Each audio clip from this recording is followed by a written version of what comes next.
Les damos la bienvenida a nuestro Facebook Live de hoy, dedicado a las tendencias 2021 en ciberseguridad, que llega hasta ustedes gracias a VU Security. VU es una compañía multinacional enfocada en prevención de fraude y protección de la identidad, que provee soluciones de autenticación robusta de la identidad de los ciudadanos mediante la combinación de los controles tradicionales de ciberseguridad con geolocalización, machine learning, reconocimiento de documentos de identidad y el análisis del comportamiento del usuario. Más de 90 clientes en 22 países de América Latina, Europa y Estados Unidos, incluyendo gobiernos, bancos y empresas de retail, integran la tecnología de VU en sus plataformas para proteger su información confidencial. Más información sobre esta empresa la pueden encontrar en www.vusecurity.com. Nos acompañan esta tarde Néstor Serra Valle de VU Security, quien nos actualizará en materia de tendencias de ciberseguridad, y Martín Jara Herrera, miembro del directorio de la Cámara de Innovación y Tecnología Ecuatoriana, CITEC. Él nos compartirá su experiencia en el e-commerce. Los dos temas se complementan muy bien.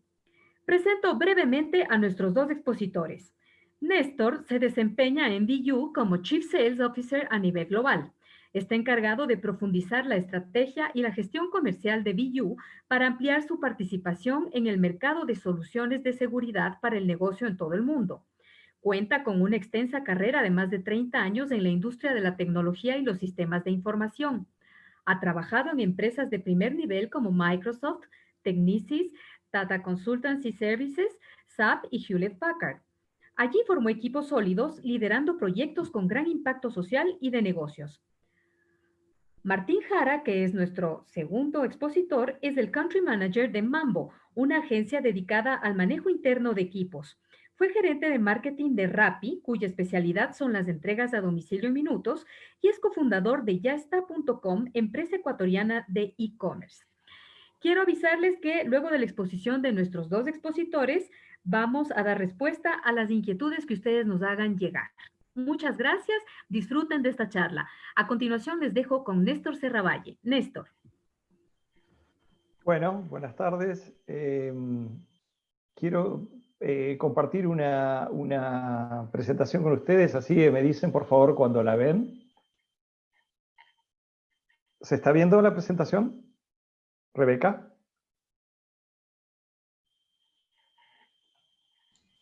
Sí se ve la presentación. Sí se ve. Bueno, mil gracias. Sí se ve, Néstor, sí. Bueno, mil gracias, mil gracias. Bueno, a ver, primero mil gracias a los organizadores. Es una muy buena oportunidad para discutir o para charlar sobre algunos puntos. Y la intención es hacer un recorrido rápido, plantear algunas inquietudes, digamos, y ver si realmente estas inquietudes son las mismas que ustedes están viendo. Esto no pretenden ser respuestas, porque la verdad no hay respuestas para hoy en día, para la situación que estamos viviendo, no hay respuestas, son solo preguntas. Entonces, empezando con esta mecánica, a ver, lo saben que obviamente no soy yo, pero que, digamos, he estado compartiendo información con una cantidad de gente y de organizaciones que están dedicadas a esto del día después.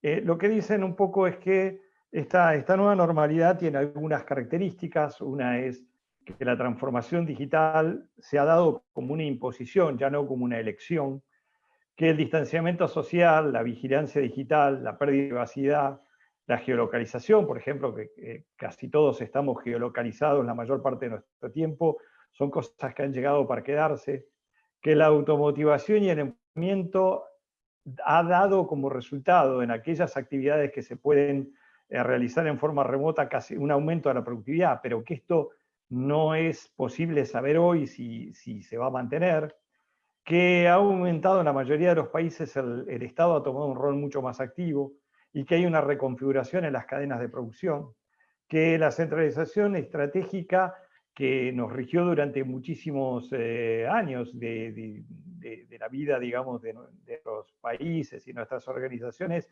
hoy está fuertemente cuestionada y hay una gran descentralización táctica. y que se necesita una flexibilidad y una velocidad ante los cambios que podría medirse en horas, con lo cual las organizaciones tienen que reconvertirse fuertemente. Que hay una revalorización de lo local, y esto es una gran posibilidad, una gran oportunidad para seguramente la mayoría de los integrantes de la Cámara, ¿no? Y, por supuesto, actividades como logística y producción toman una relevancia muy, muy importante, y que hay una tendencia a la robotización extrema que plantea un desafío ahí importante sobre la fuerza laboral, ¿no? La fuerza de trabajo. Y algunas de las iniciativas que se empiezan a escuchar en el mundo, y yo, digamos, en esto no hago juicio de valor, no digo que esté bien o mal, digo, en el mundo están pensando cosas y hay que ver cómo esas cosas nos van a afectar. Por ejemplo, el dar acceso a Internet y a dispositivos como un derecho, y esto en muchos países se está empezando a procesar. Por supuesto, el fomento de las industrias basadas en conocimiento, porque son industrias resilientes para este tipo de situaciones. La coproducción de contenidos, innovaciones y acciones entre personas que están en diferentes países, en diferentes geografías, y que pueden trabajar mancomunadamente en proyectos. En muchos países se está hablando de la creación de un ingreso universal, pero a través de actividades de valor social, respondiendo a nuevas necesidades, ¿no? Por ejemplo, lo que ha pasado con los geriátricos en todos los países es prácticamente poco probable que eso sea una práctica que se mantenga mayoritariamente en el futuro. Tal vez entrenar trabajadores para que puedan ser acompañantes de las personas mayores, manteniéndose en sus casas con una mejora de la calidad de vida. Promover el mix digital, o sea, que la mayoría de las actividades tengan una pata digital, y todo lo que sea presencial, trabajando en un modelo de cercanía, o sea, los trabajadores van a estar generalmente cerca de donde trabajen, y esto también va a tener todo un impacto en todo lo que va a ser el real estate, o sea, todo la reorganización, si ustedes lo quieren, del mundo del trabajo y del espacio físico donde ese mundo de trabajo se desempeña. La administración del espacio público. El espacio público no va a ser probablemente por bastante tiempo como lo hemos vivido nosotros, sino que va a tener que estar administrado para que todos podamos disfrutarlo de alguna manera. La reducción de la jornada laboral, por ejemplo, es una posibilidad porque, digamos, claramente va a haber una pérdida importante de puestos de trabajo. Y la recapacitación de la fuerza laboral para aquellos puestos de trabajo que no van a seguir existiendo. O sea, desafortunadamente hay una cantidad de trabajo que van a desaparecer, entonces va a haber que hacer una recapacitación de toda esa fuerza laboral. Y luego un aprovechamiento más inteligente de los espacios, tanto los internacionales como los nacionales, que se van a reconfigurar. En esto hay comprometido unos conceptos que parecería que son los más adecuados para pensar el futuro. Andrés Malamud ha hecho una propuesta bastante interesante respecto de esto. Uno que es que, digamos, la velocidad de cambios, su volumen y su impacto nunca había sido visto antes. Por lo tanto, esto es un fenómeno nuevo al cual nos tenemos que ir acostumbrando.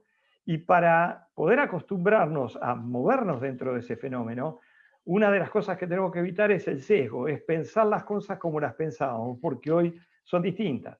Y además, estas situaciones pueden llegar a ser que sea intermitente, o sea, que haya momentos de mayor aislamiento, momentos de menor aislamiento, más apertura, y esto va digamos, a influir fuertemente en la manera en que nosotros vamos a estar organizándonos para ir conviviendo con estos cambios. Y finalmente hay un aumento importante de la experimentación, o debe haber un aumento importante de la experimentación. Nadie tiene experiencia en esto, nadie sabe cuál es la realidad, entonces hay que cambiar todo el tiempo. Y probablemente tengamos algún sentido de lograr el máxima eficiencia posible para que esos sistemas sean más redundantes y por lo tanto puedan contestar a situaciones como la que estamos viviendo. Y entonces, ¿cómo impacta esto en la ciberseguridad? Y bueno, todos habrán escuchado, pero la verdad que después vamos a ver números.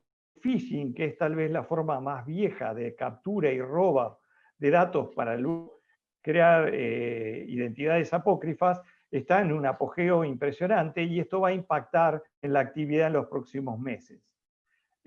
Obviamente, ¿para qué se utiliza mayoritariamente el phishing? Y para crear identidades apócrifas, identidades con las cuales se puede operar utilizando data de personas que han sufrido este robo. Y fíjense estos números, el phishing ha aumentado un 55%, el malware, o sea, el software destinado a infectar equipamiento y a robar data, el 28%, y el ransomware, el software destinado a tomar el control de los equipos y que la gente o las organizaciones tengan que pagar el rescate, digamos, de su información, ha crecido un 19%. O sea, estos números hablan de por sí de cómo está la amenaza, ¿no? De qué tamaño se ha vuelto la amenaza. ¿Y qué podemos hacer para estar preparados para esto? Primero, de alguna manera, tanto las organizaciones públicas como privadas tienen que tender a la mayoría de sus trámites remotos. Por ejemplo, la verificación de identidad para la recepción, el envío de paquetes. O sea, hoy en día la logística ha crecido de forma exponencial y todo el aseguramiento de la entrega y de la recepción de la paquetería es un tema a revisar. La reputación, por ejemplo, al aumentar fuertemente nuestra interacción en el mundo digital, en algún momento nuestro comportamiento en el mundo digital, que va a funcionar como reputación digital, va a ser un asset que cada uno de nosotros va a tener. O sea, una buena reputación digital nos va a dar acceso a algunas determinadas cosas y una mala reputación digital nos puede bloquear ese acceso, como si fuese un scoring, digamos, ¿no? Un elemento más del scoring. Y finalmente es absolutamente necesario que todos tengamos algún tipo de prevención al fraude. O sea, que todos entendamos lo importante que es mantener nuestra información a resguardo. Imagínense que hoy todos estamos trabajando, o muchos de nosotros están trabajando desde nuestras casas, los que tenemos digamos, ese privilegio, ese favor, estamos trabajando de nuestras casas. Ahora, ¿cuántos de nosotros estábamos preparados para tener nuestras casas o nuestras conexiones seguras para poder estar intercambiando información confiable de nuestras, o información sensible de nuestras organizaciones o de nosotros mismos? Y finalmente vamos a encontrar en el futuro cercano este tipo de cosas, o sea, la utilización de espacios públicos, de la necesidad de utilizar la identidad digital, tanto para poder estar en esos espacios públicos como para poder acceder a determinados servicios y bienes en los espacios públicos. Adicionalmente, todas las empresas van a estar sujetas a las regulaciones de protección, la regulación general de data protection, de protección de la data sensitiva de los clientes. Y esto va a impactar a las grandes organizaciones y va a decantar también en el impacto de las pequeñas organizaciones, cómo van a interactuar con sus clientes. Al final de cuentas, las empresas, y esto puede ser las empresas de e-commerce, los Amazon, los Mercado Libre, algunas empresas de logística, que estaban preparadas para operar de esta manera, son las que menos sufrieron el impacto, pero todas las otras han tenido un impacto muy, muy grande. Entonces, ¿cómo entendemos nosotros que debemos colaborar con las organizaciones para enfrentar esta situación desde la ciberseguridad?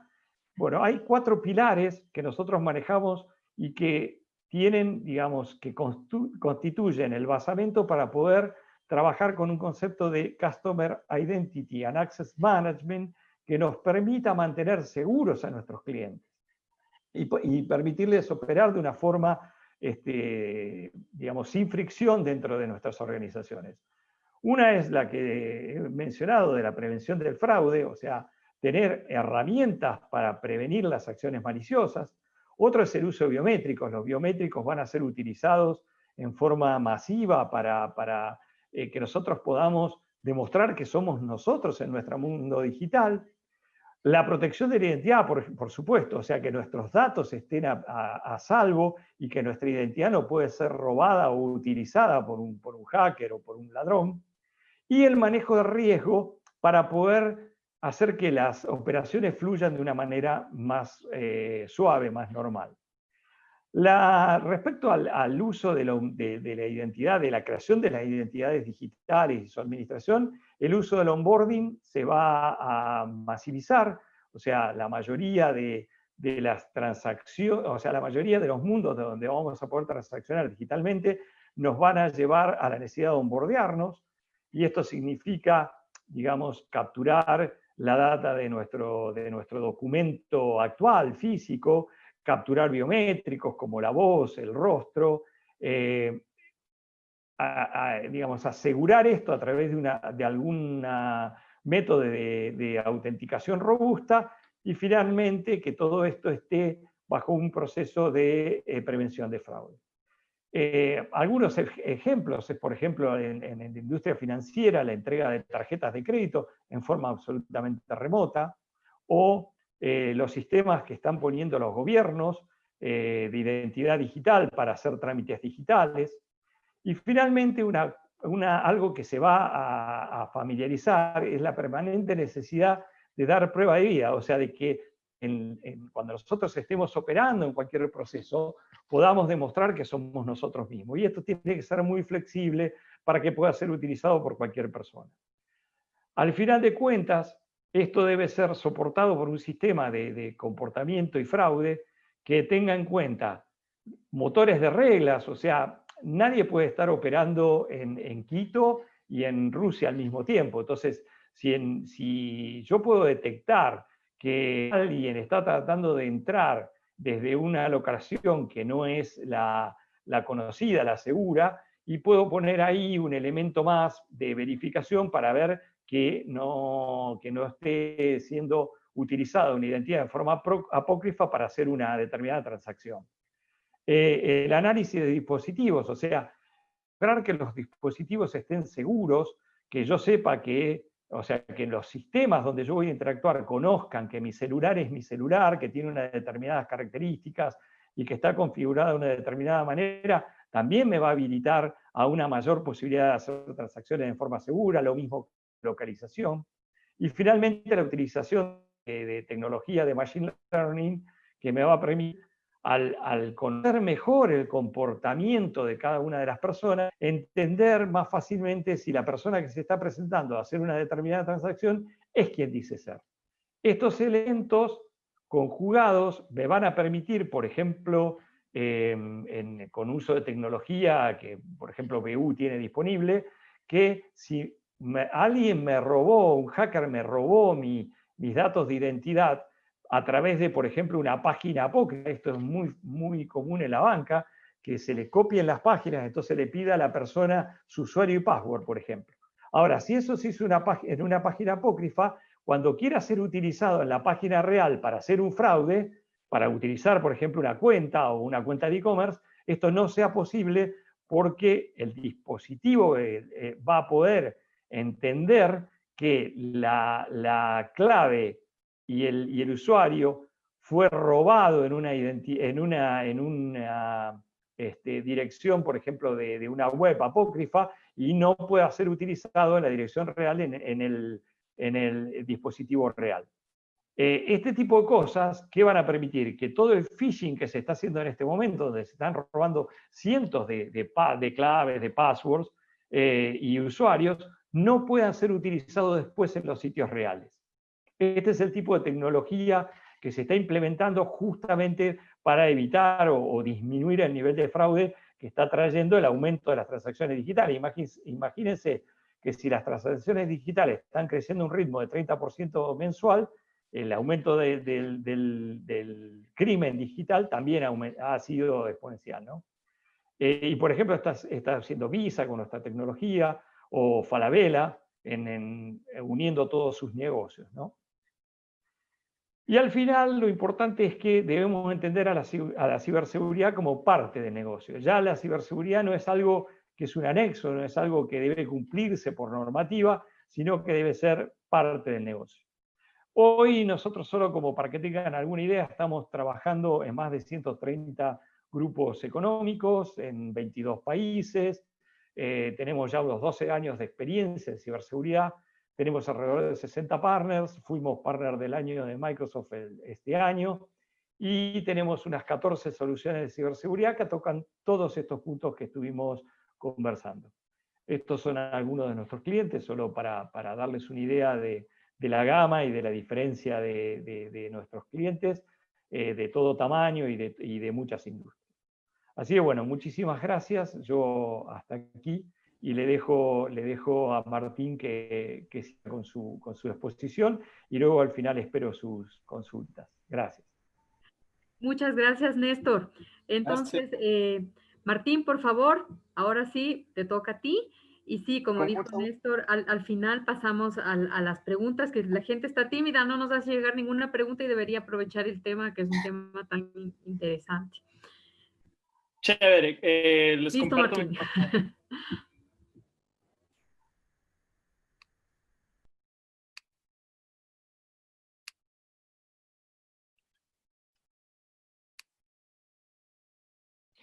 Rebeca, ¿me confirmas o que lo puedas ver? Sí. Sí, y ahí cambió el slide, ¿verdad? Ahí cambió es decir, te estoy viendo a ti, estamos viendo a Néstor también, está compartido. Tendencias 2021 de e-commerce y algo más. Sí. Ajá, exacto. Esa es mi presentación. Déjame achicarle un poco esto acá. Perfecto. Gracias por la invitación, Rebeca, y a todo el equipo de la Cámara de Comercio de Quito. Néstor, muchas gracias por tu presentación también. Es un gusto estar acá y como director de CITEC, presentarles un poco sobre tendencias del e-commerce hacia el 2021, ¿no? Y como les digo, pues ver un poco más. Y se predice que la industria del e-commerce va a llegar a los 4 trillones de este año. Pero yo creo que en esta presentación quisiera ir un poco más allá porque hablar de e-commerce obviamente es hablar de logística, es hablar de marketing, es hablar de estrategias comerciales exclusivas para e-commerce, pero quisiera tomar un camino un poco particular, ¿no?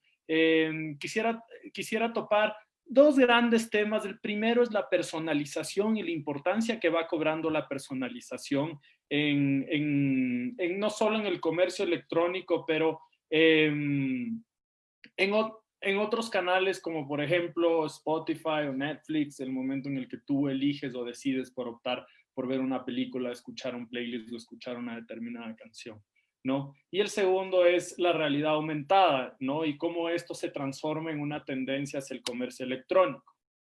El crecimiento del comercio electrónico en realidad es noticia vieja, ¿no?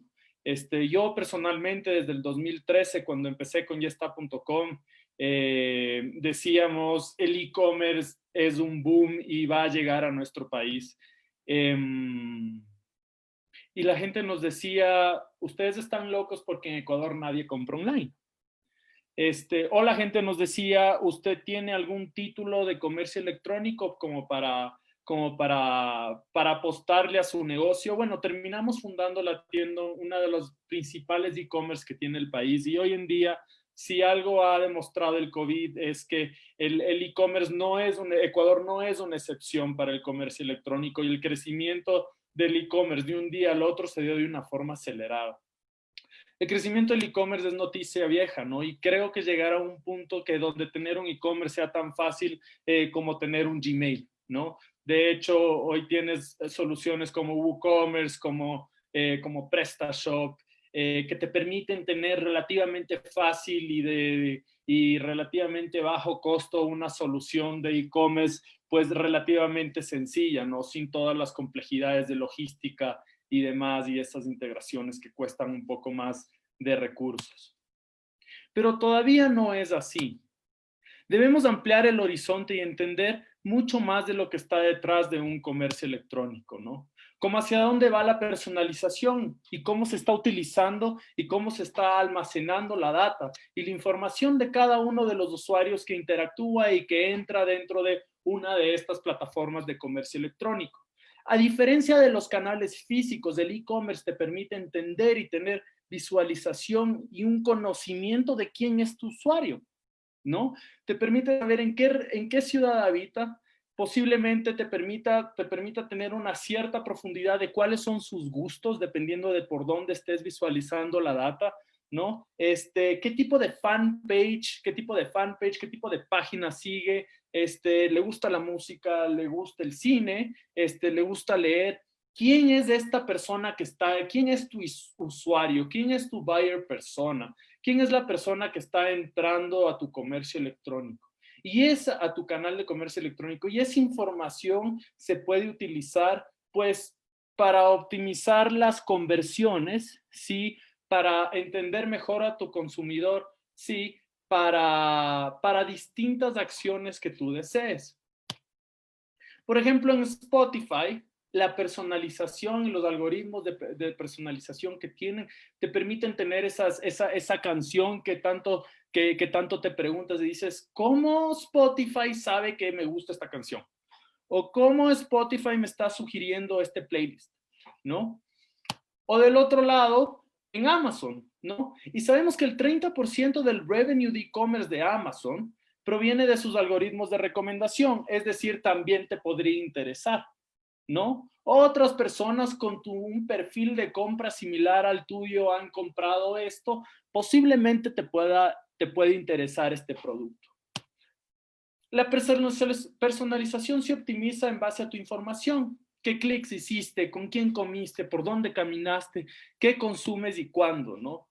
Y como vemos, la personalización es y será extremadamente importante para el e-commerce, porque a quien no le gusta ahorrar tiempo de búsqueda, encontrar sugerencias hechas a su medida y a pocos clics, ¿no? Es decir, el hecho de estar navegando dentro de un portal de comercio electrónico e inmediatamente tener una referencia de un producto que es exactamente lo que yo estaba buscando, ¿no? Pero ¿qué significa esto para un ciudadano y cómo el uso de la data debe conversar con la agenda política, por ejemplo?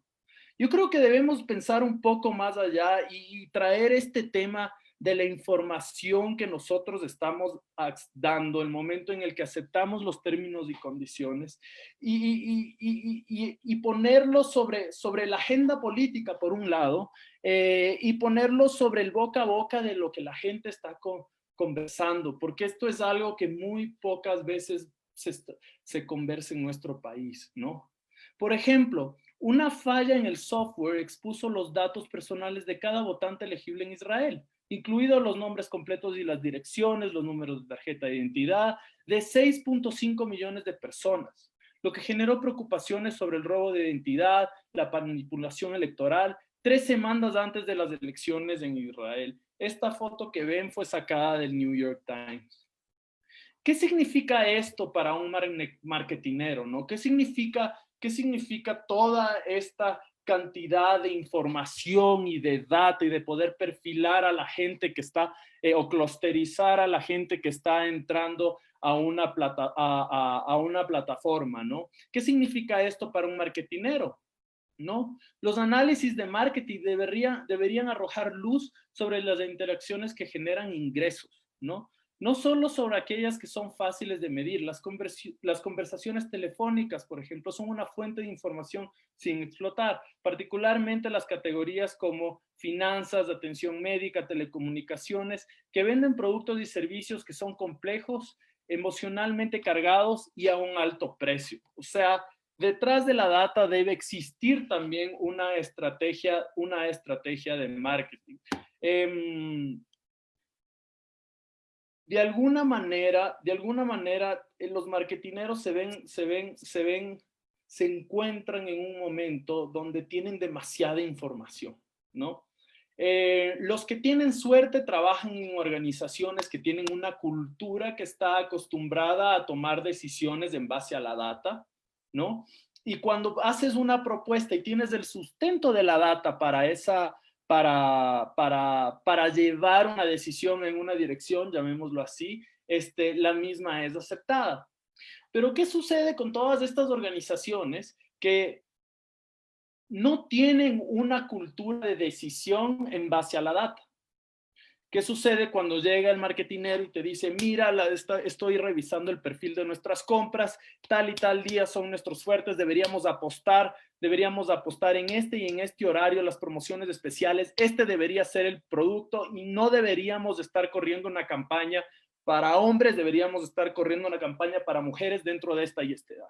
Si no tienes una cultura que soporte el apoyo y apoye a la toma de decisión en base a la data, toda esa inversión que hiciste en talento se va a ir por el caño, porque la decisión la va a tomar alguien que posiblemente no tenga idea o no tenga data para tomar la decisión, pero es un antojo y es porque sí, ¿no?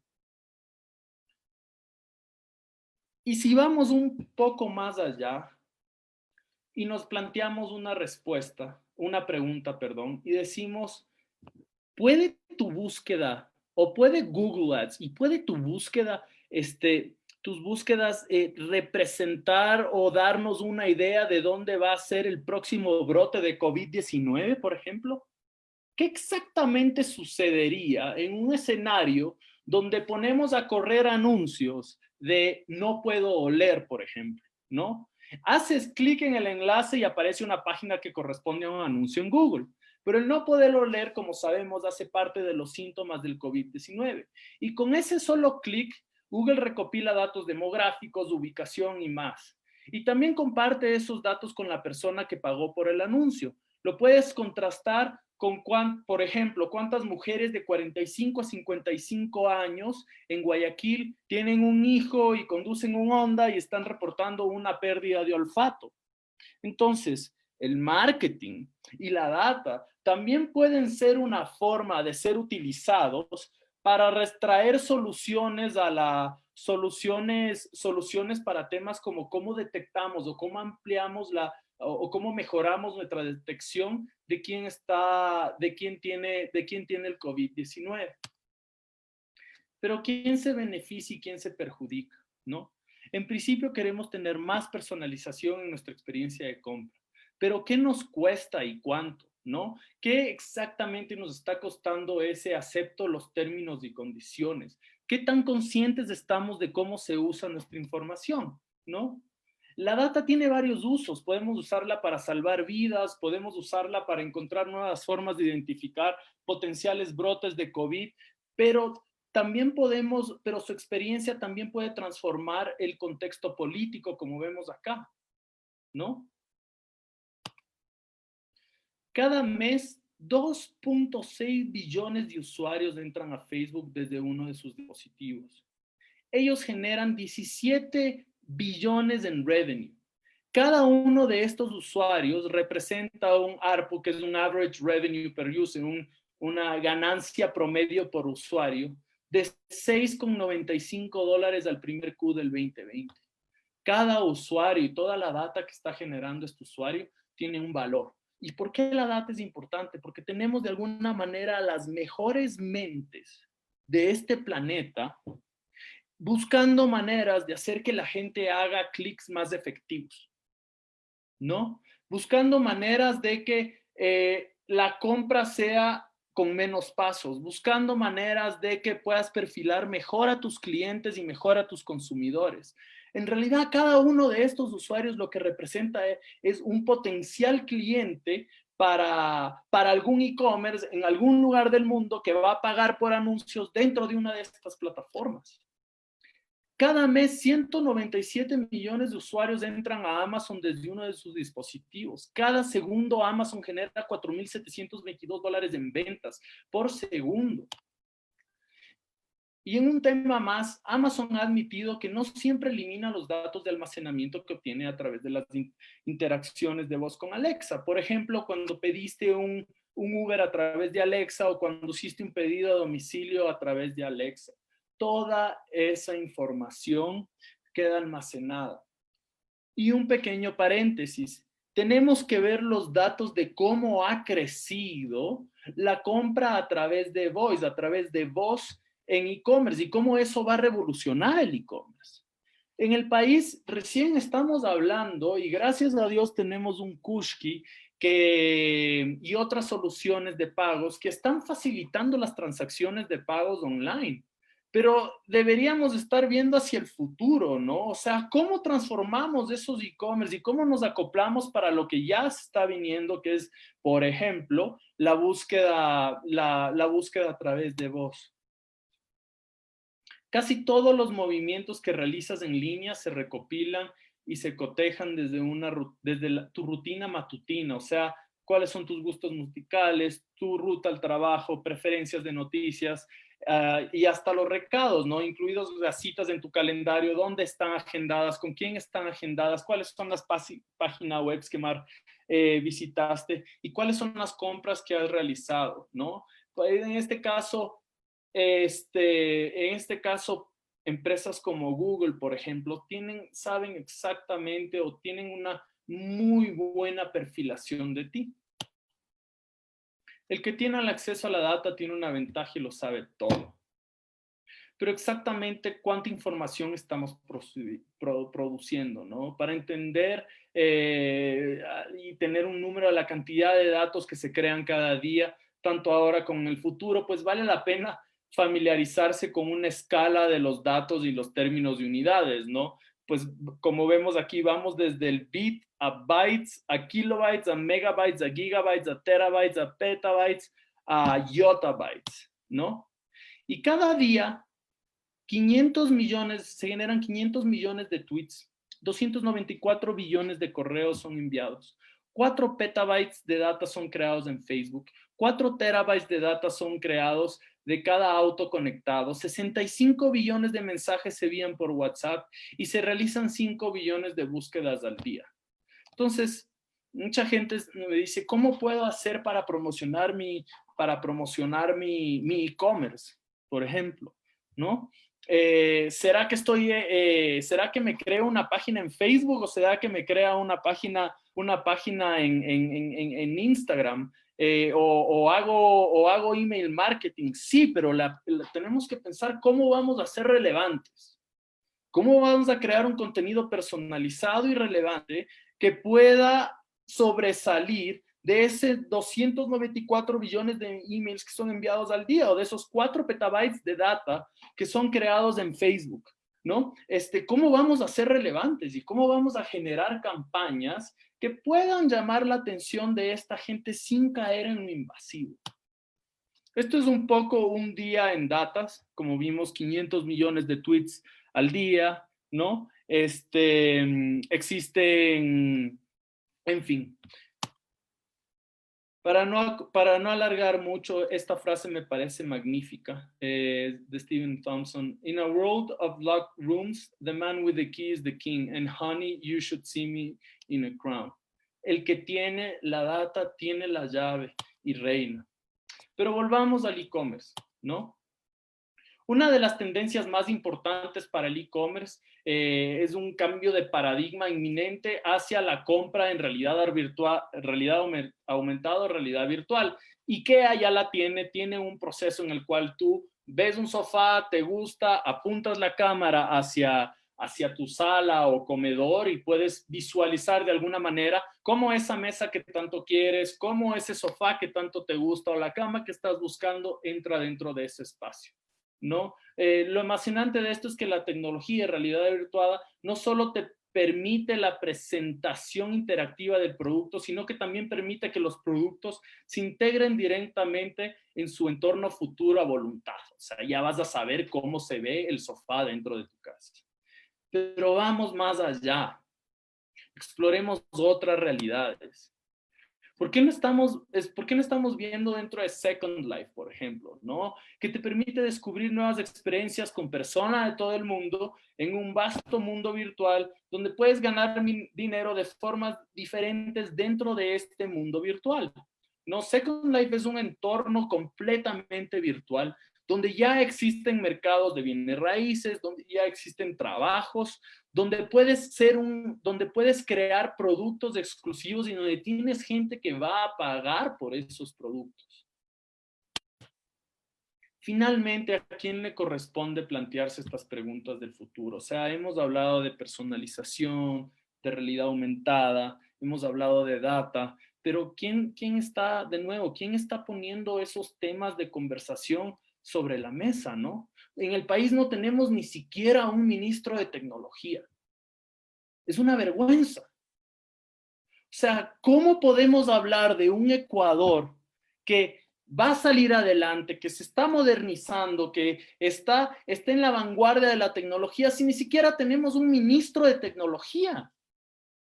¿Quién está preguntándose y haciéndose las preguntas de hacia dónde va el país en el futuro?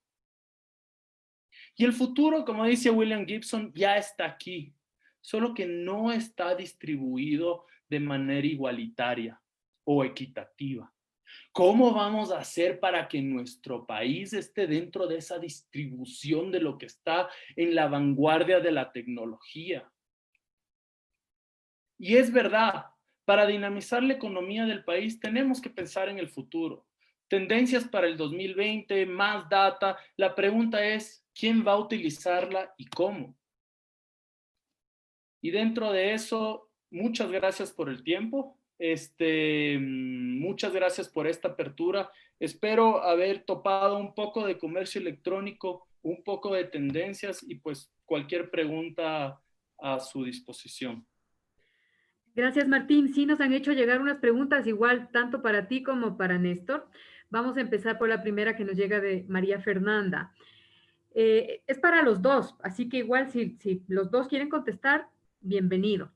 ¿Creen que la ley de comercio electrónico, firmas electrónicas y mensajes de datos respalda dicho crecimiento y brinda seguridades? Yo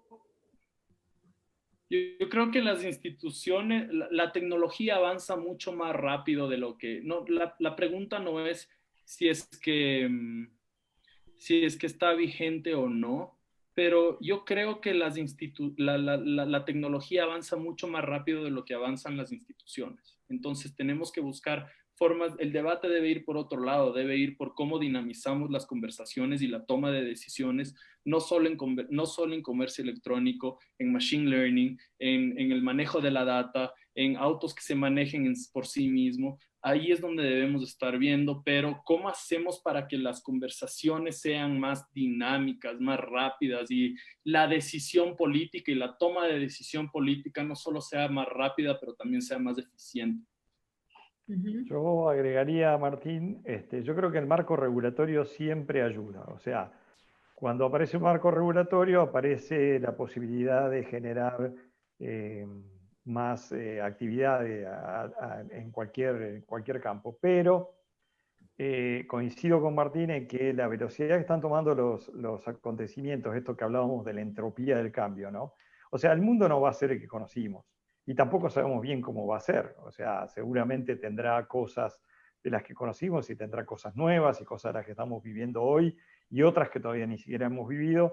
Entonces, sí, seguramente, tanto la sociedad en su conjunto como las autoridades van a tener que tomar la dinámica que los acontecimientos tienen.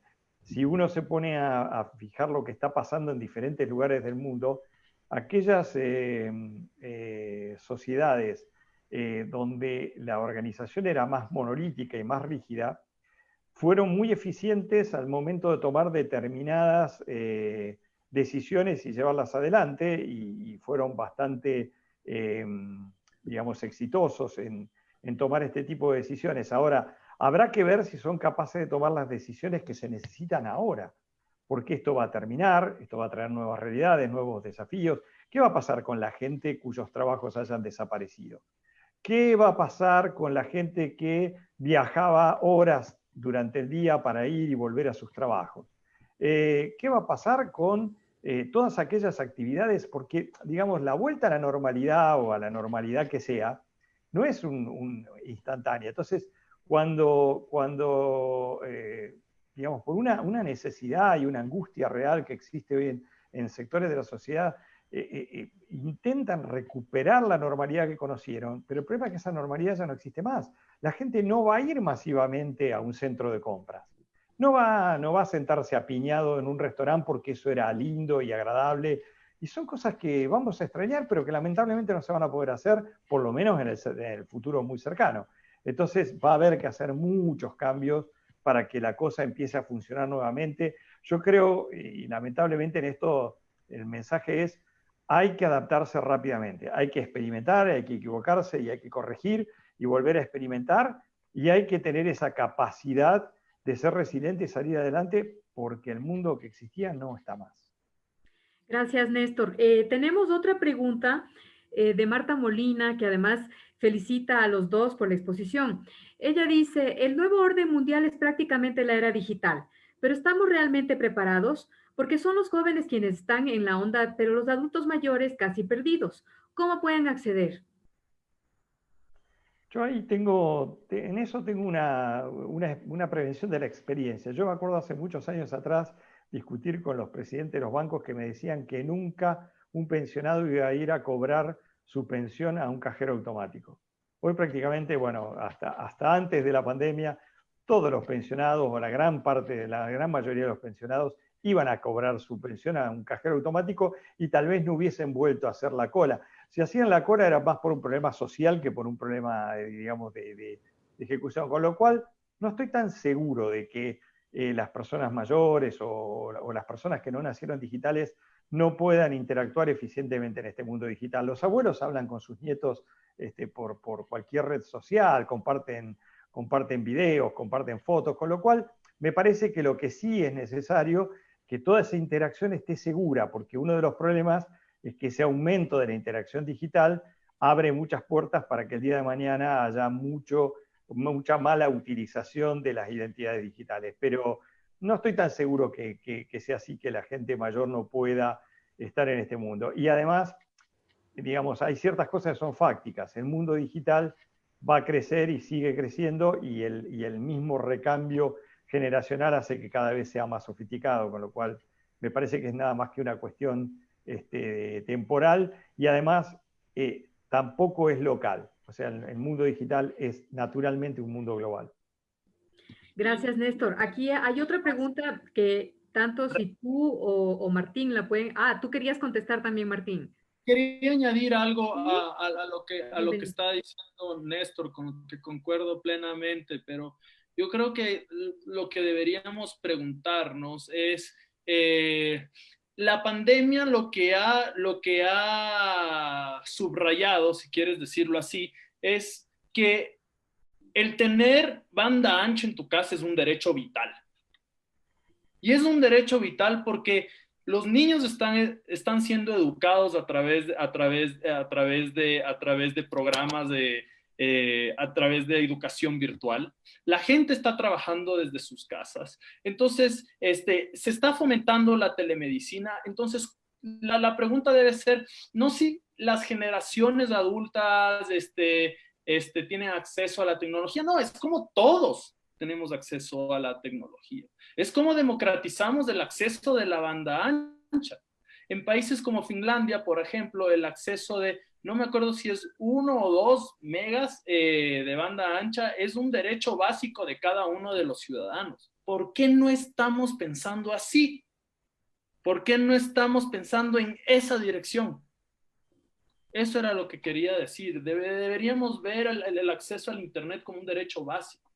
De hecho, Martín, eso está pasando, es parte de lo que he logrado, digamos, compartir en estas jornadas donde estoy participando, que hay gente de muchísimos países, y en muchos países se está pensando seriamente en que el acceso digamos, a la conectividad, e inclusive a un dispositivo que permita llegar a la conectividad, debe ser tomado como un derecho básico. De hecho, en muchos países, e inclusive hasta en Estados Unidos, digamos, ¿no? la cuna del capitalismo moderno, hoy en día está prohibido cortarle el acceso a Internet a una persona aunque no lo pueda pagar por 3 meses. O sea, es todo un dato, ¿no? Gracias. Gracias, chicos. A ver, la siguiente pregunta la hace Lorena. Dice, ¿se puede asegurar una conexión de Internet utilizando señal de celular? ¿Se puede encriptar información en solo red de personas de un grupo específico de trabajadores? Sí, sí, de hecho hay, digamos, lo que se llama el acceso seguro, la Security VPN, para las organizaciones es, digamos, una cosa bastante utilizada. De hecho, en Ecuador en este momento nosotros estamos colaborando con el gobierno para securitizar digamos, el trabajo remoto de muchas dependencias del gobierno. O sea, eso es una práctica tecnológica, digamos, bien conocida y una buena práctica. Y respecto a la encriptación digamos, de las transacciones o del tráfico desde el celular, en general eso, digamos, tiene que ver con qué tipo de aplicaciones estés usando y tal, pero sí también puede ser absolutamente securitizado, o sea, no presenta daños si está bien hecho. Gracias, Néstor. Esta pregunta, bueno, no es pregunta, pues puede ser un comentario o pregunta, iría para Martín. La hace Josué Acuña. ¿La concesión de correos del Ecuador puede darle un impulso al e-commerce? Sí. ¿Qué crees tú, Martín? Sí, no, depende de cómo, depende de qué tan ágiles sean quienes la lideran y de la visión que tienen quienes la lideran, de cómo desarrollen estrategias que se adapten al comercio electrónico, de cómo se reinventen hacia el comercio electrónico. Tienes algunos jugadores locales como Urbano, como LAR, que han hecho apuestas agresivas al comercio electrónico y además de hacer la apuesta tienen una visión de hacia dónde debe ir la logística para e-commerce, ¿no? Entonces, es una pregunta que en realidad depende de cuál sea la visión de liderazgo y de cómo logren ejecutar y de cómo logren alinearse con las demandas del sector del e-commerce. Ya, la siguiente pregunta igual para los dos. La nueva forma de ver el mundo y ejecutar las diversas formas de teletrabajo eh, obliga a las instituciones a invertir en tecnología. Pero, ¿de dónde podrían salir estos recursos? Mira, yo creo que es un problema de reasignación de recursos. Hoy las organizaciones han, digamos, casi por obra de la desgracia, pero han ahorrado un montón de dinero en todo lo que era el mantenimiento digamos, de los lugares de trabajo, la provisión de energía, la provisión de conectividad, inclusive. O sea, hoy en día las compañías pueden, porque, digamos, es una posibilidad, y las más avanzadas lo están haciendo, proveyendo conectividad de calidad a sus empleados, porque ya no la necesitan en sus sitios centrales. O sea, yo creo que es un problema nada más que de eficientizar el gasto. Y por otra parte, creo que es absolutamente necesario. ¿No? En este momento no hay posibilidad de elegir. El mundo digital está y el teletrabajo está. Y de hecho, hoy, por ejemplo, el presidente de Google avisó que todo empleado que no quiera volver nunca más a trabajar en una oficina, en Google lo va a poder hacer desde su casa. Y esto está pasando en muchas compañías, y digamos, compañías como la nuestra también. ¿Por qué? Y porque es una nueva realidad a la que nos tenemos que adaptar. Si la persona se va a sentir insegura por ir a un lugar de trabajo, y si la vamos a estar exponiendo al riesgo de que se suba a un transporte público para llegar a su lugar de trabajo, la verdad no tiene ningún sentido habiendo otras posibilidades. Obvio que no lo puede hacer. Ahora, por ejemplo, las industrias están robotizando gran parte de sus operaciones. ¿Por qué? Porque tener personas se ha transformado en un riesgo. Ahora, esa robotización hay que manejarla y se va a manejar de forma remota. Entonces, digo, este mundo va a ser mixto, pero el foco digital va a ser una imposición de la realidad. No sé qué va a pasar después del COVID, no sé cuántas olas más vamos a tener de este tipo de cosas. Entonces hay que estar preparados. Yo creo que, a ver, creo que aunque nos gustaría que no, esto es lo que está pasando y probablemente lo que siga pasando. Martín, tal vez tú quieres agregar algo. 100% de acuerdo con Néstor, Rebeca. En honor al tiempo, yo creo que mejor continuamos con la Y siguiente. tenemos aquí otra pregunta también. Marco Antonio Vaca Pavón dice, si bien este es un tema nuevo, ¿no creen que los que manejan deben involucrarse para que esto se lleve a cabo? Es decir, apoyan a que se dé el marco legal necesario. Los que manejan este tema, pues no debe ser de comercio electrónico, ciberseguridad, me imagino, no lo especifica aquí Marco Antonio, pero asumo que es eso. Por supuesto, mira, con CITEC hemos hecho varios esfuerzos por apoyar regulaciones, no solo relacionadas al comercio electrónico, pero también que potencien el sector de la tecnología, ¿no? El país finalmente tiene una cámara de tecnología e innovación, pero eso no es suficiente, ¿no? Necesitamos un gobierno que de verdad le apueste a la tecnología, y apostarle a la tecnología no es el decir, sí, el Ecuador digital, ¿no? Y tampoco va por el lado de invertir exorbitantes cantidades de dinero en querer transformar al Estado en un Estado completamente digital, pero es un tema de mindset. Es un tema de mindset de la gente que nos gobierna. Es un tema de cómo nos preparamos para el futuro, cómo nos planteamos preguntas de problemas que no existen hoy, pero que van a existir en 1 año, 2 años, 3 años, y si no nos preparamos desde hoy, no vamos a estar listos para la próxima pandemia, llamémoslo así, ¿no? Es toda una cuestión de visión, es una cuestión de mindset y de querer hacer y querer ejecutar, ¿no? Bueno, chicos, no nos han llegado más preguntas, pero creo que hemos cumplido con el tiempo para esta Creo que exposición. no quería sumar algo. Rebeca, si me dejas Sí, hacer un comentario sobre, claro, o por sea, supuesto, agregar a Néstor, lo queridos. que dijo Martín. Mira, como yo comenté, nosotros operamos en 22 países, uno de ellos es Ecuador.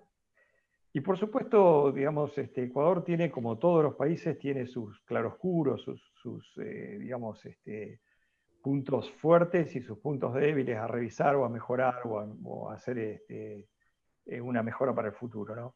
Pero yo confío, honestamente confío en que el basamento social de Ecuador incluye una parte innovadora muy importante. De hecho, yo te diría que uno de los movimientos emprendedores, innovadores, ágiles en Latinoamérica está en Ecuador, con lo cual creo que la liberación de energía de ese movimiento, o sea, el simplemente darle espacio digamos, de alguna manera dotarlo de herramientas para que ese movimiento genere cambios y traiga mejoras, es una posibilidad muy grande y me parece, a ver, otra vez, yo creo que lo peor que podemos hacer es pensar con la cabeza del pasado el presente, porque el presente es el futuro.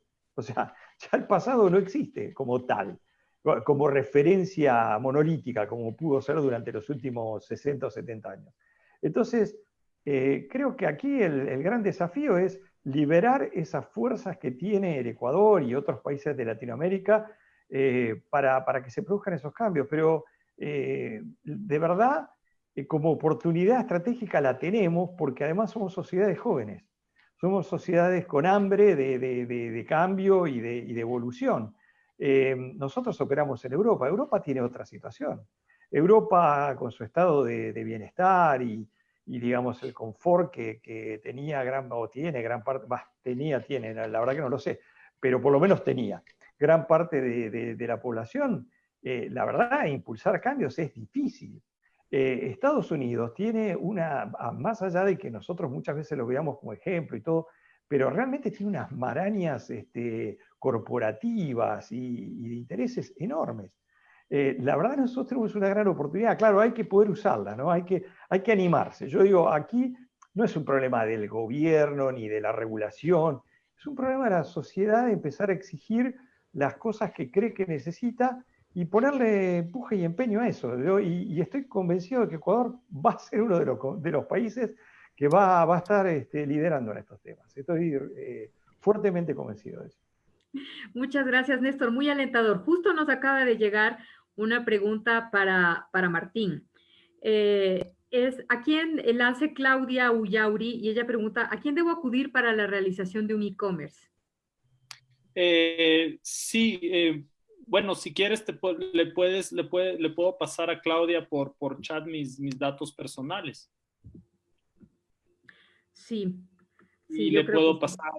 pasar más información. Tienes diferentes actores que pueden ayudarte a armar un e-commerce, pero lo que es importante entender es que que el e-commerce va mucho más allá de tener, una plataforma con los productos encima, ¿no? O sea, hay procesos de logística, hay procesos de marketing digital, de cómo vas a hacer para que la gente conozca y entienda que tu producto, que tu tienda online está ahí, cómo traes usuarios, un tema de mentalidad también, de cómo tomas decisiones en base a la información y a la data que te van dando los usuarios eh, que van que vas generando. En CITEC podemos darte algunas opciones, tenemos varios socios que proveen este servicio. Si quieres, por privado también te puedo pasar mi contacto personal y redirigirte con la gente de CITEC para que pues te encamine.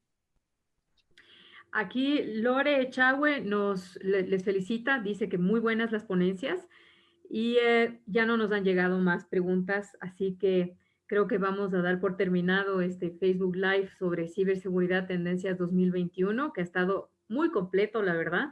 En verdad, muy buenas sus exposiciones.